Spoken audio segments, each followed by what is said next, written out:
Kanye West makes it on the show today, and it's not your typical Kanye West story. There's a tech twist, which is the reason it's reported on 9 to 5 Mac.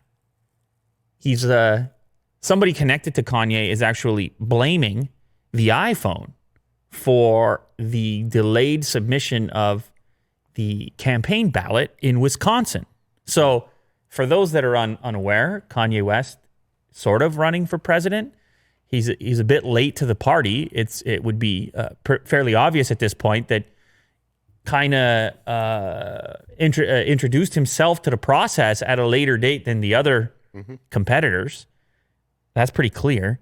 And so it's meant these kind of unusual tactics in order to get on these ballots in as many places as possible, including gathering signatures and petitions and meeting deadlines. Deadlines are a big deal in politics.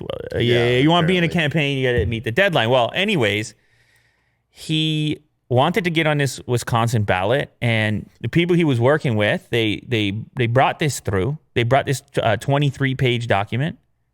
Oh, I apologize. The 23-page document filed Monday says State Elections Commission staffer told a West campaign aide that she turned in the nomination papers 14 seconds after the deadline. 14 seconds. How tight are these guys? Yeah. Why do you have to wait till the last minute? Like, this is okay. Two sides. Very important to him. So two sides. I understand there's rules, but also even if you're waiting till the last second, Will, who are these people that are like you're 14 seconds late? Imagine those people too. Yeah, they're sitting there in the municipal offices in Milwaukee. Yeah. They're looking at their watch. The person comes in and they go 14 seconds. Yeah. You're done. You're done, bud. You're out. So it's really amusing from that standpoint. I don't know this whole politics thing. It's what a show it all is. It's such a show. It's entertainment for the masses. Obviously, Trump's got a few followers. I don't know if he has more followers that love him or hate him, and I don't think he cares. It's just an enormous number of people who care about what he says.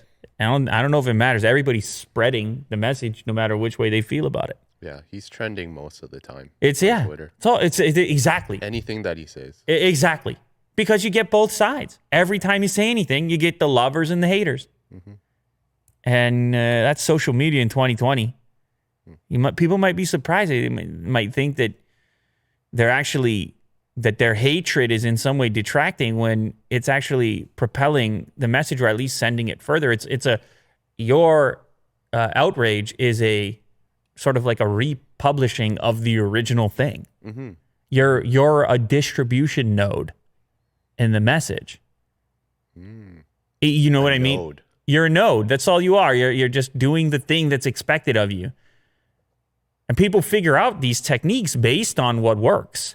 Man, outrage, it works based on the amount of time I've been in this thing. Anyway, okay, so here's the iPhone part.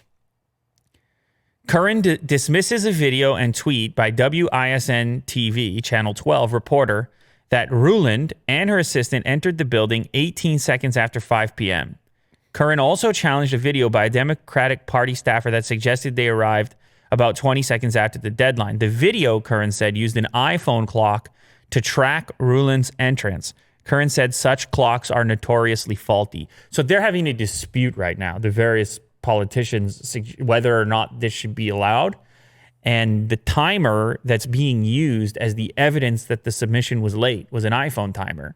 And they're disputing the accuracy of an iPhone timer. So it's not specifically Kanye's iPhone. Right. They're saying iPhones are not accurate in keeping time. So that's how you end up on 9 to 5 Mac. You just have Kanye West and you have iPhone and you're on 9 to 5 Mac. If you ever want to get on 9 to 5 Mac, just put those two things together. I remember there was one story where he was holding his iPhone upside down in a photo and people were like, oh, he's got that next iPhone already. No notch. Because he was just holding it upside down. So people pay attention. Oh, they're watching very closely. We'll see what happens with the politics. In the meantime, we can be certain that even though the iPhone timer, according to Kanye's people, is notoriously faulty, he still chooses to have an iPhone in his pocket based on every time you see him holding a phone. And recently I saw him carrying a neon-colored case as he arrived in Miami. So He appears to not only enjoy iPhones, but also very brightly colored cases for iPhones.